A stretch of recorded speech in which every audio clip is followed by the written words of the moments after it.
I hope you guys kind of picked up on that. Analyticals still hadn't started after 15 minutes. You know, they wanted to make sure that when they started writing, it was done in like 3 minutes. They pounded it out. They just made sure that they kind of approached it from every angle they could, I guess. Drivers were done first. By about the time they started writing, they were finished. That's just typically how it goes, you know.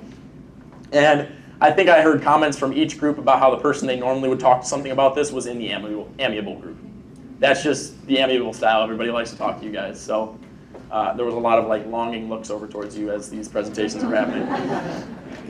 One other thing I heard was a lot of people were like, yeah, I identify with this group, but there were a couple characteristics from some other groups that I think I also have. Did anybody feel like that? Like maybe they have some strengths or weaknesses that could be found elsewhere on that chart? About 70% of people could identify as more than one. You might have like a primary and a secondary, but most people, really, you might be a driver and an expressive, or an amiable and a driver, something like that. But it's all right to kind of have that like, I might also belong over there feeling. And then something that Steve pointed out that I just wanted to bring up to the whole group, why are there so many expressives? Does anybody have a good reason? There's no right or wrong answer. Why are there more expressives? I think if we pair this with like StrengthsFinder or StrengthsQuest, it's the same thing as Achiever. It's like 90% of people are achievers because the same characteristics as an expressive. They're people pleasers. They're very I guess we're not very task oriented, but we're impatient. We want to achieve the next thing. Yep. I think a lot of us are expressives because our career field, we're out here for agriculture, and a lot of times that's fast paced, but you have to be good at building relationships with people as well. Yeah. I think that a lot of it is like, we can't all be drivers. Like if everybody in here were drivers, we would all be like fighting, and everybody would be trying to like take charge. I'm not trying to insult you guys. And like, oh no, it's fine. But if everybody in here was like Yeah. amiable, then we wouldn't like, everybody would like kind of sit back and not really talk a whole lot. So I feel like it's just kind of like a happy medium between a lot of like the other things. I feel like we're a big group that can also like identify with a lot of the other ones. So maybe. I would agree with everything that was just said. Those are definitely like it just might have a little more draw to it as far as when you're filling out the survey goes, or it might just be the dominant style. But and now I'm going to keep that in mind. I'm going to pose a second question to all the people in the back who did hiring. Which style would you guys more than likely identify as? Expressive. Expressives. And if there's one thing that we know, it's that you tend to attract and gravitate towards your similar personality styles. So if everybody in the recruiting and talent acquisition department isn't expressive, wouldn't it make more sense that we have more expressives in this group then, right? So what you guys said is definitely true, but that's something, and this doesn't just apply towards expressives, this is just kind of like a small example. We do tend to gravitate towards people of our similar behavioral style because it's easier to get along with them in some cases. But can I add something to that? Yeah, go ahead. So, given the fact that the hiring managers here that have hired everybody in this group are expressives, and they tend to want to hire people that are like-minded, and that's why we have a majority. So, what's the cautionary tale in that? You can't start hiring the same person for every job, the same personality. You got to have a little bit of a mix somewhere. Right. So, as expressives, they've got to be much more conscious and aware of their preferences so that they can make sure that we're hiring a more diverse group. Because it's just natural, it's easy to say, I'm an expressive, I identify with that expressive I'm interviewing, so I'm going to hire that person. Instead of, wait a minute, I think maybe somebody more analytical or a driver might be a better fit for this position. And that's something that you really have to make a conscious effort to do. So. Thank you, Andy. Thank you very much. Any Big Bang Theory fans? Sheldon, that's a great example. I'm actually coming up with these are really great examples, guys. And yeah, I like his comments about the poster, how it's just There's not any of that fluff that there was over on the Expressives poster. It's just bang, bang, bang. Here's our points. Let's get through it. And last but not least, our drivers.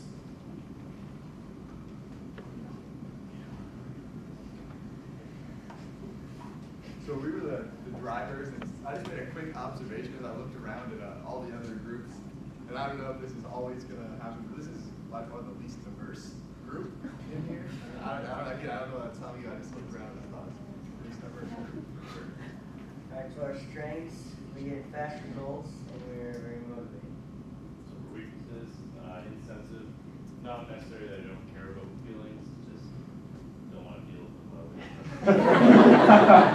And impatient, sometimes we make a little bit of unrealistic deadlines for other people and ourselves. So an ideal world would be everyone is ambitious and driven towards an overall goal, and so no wasted time and more profitable so you can do more in less time, make more money. Going into more money, our celebrity is Jordan Belfort. He's a very persuasive and driven person, profitable, all caps, competitive and sensitive because of the midget tossing thing. He made a lot of money and he's successful for a little bit. So yeah, Jordan Belfort's Wolf of Wall Street guy, main character from that video, Leonardo DiCaprio. But I like how the ideal world thing could be about anything at all, and the driver's related back to profit in business.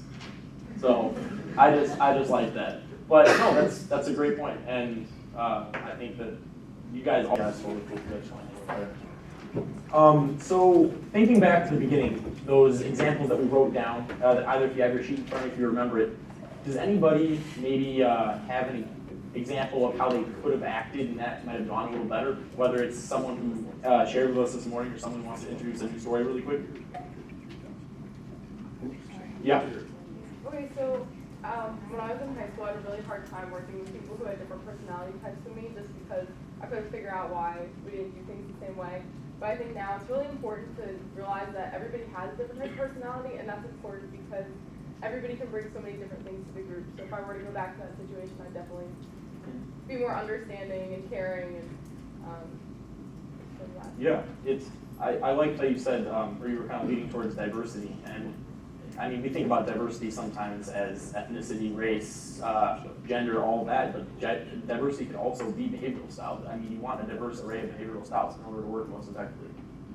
We have maybe one more person with an example of how they didn't maybe work with someone well, but in retrospect, they could reflect.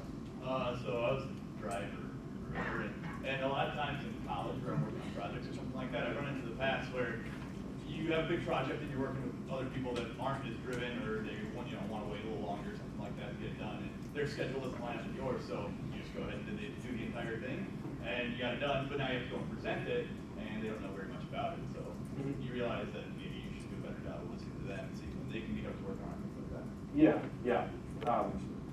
Definitely for drivers, that's a very good takeaway. And I would say just on the whole topic of flexing and versatility, it can really open up a lot of doors. It can make communication a whole lot easier. I know how many people here are in some capacity doing sales with Growmark in their internship, whether it's full-time, part-time, but they've got sales in their job at some point.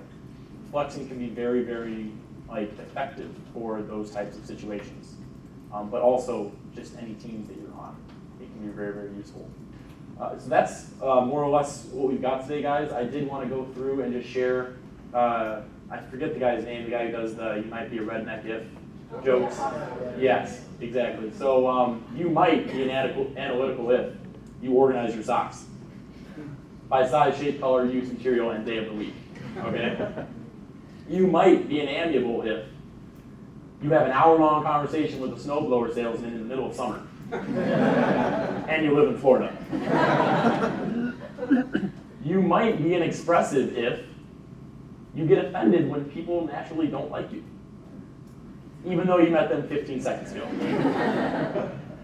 And to bring us home, you might be a driver if you are often able to overcome the challenges of working on a team by kicking everyone else off the team and doing it yourself. Okay, so thank you very much for your time, guys. And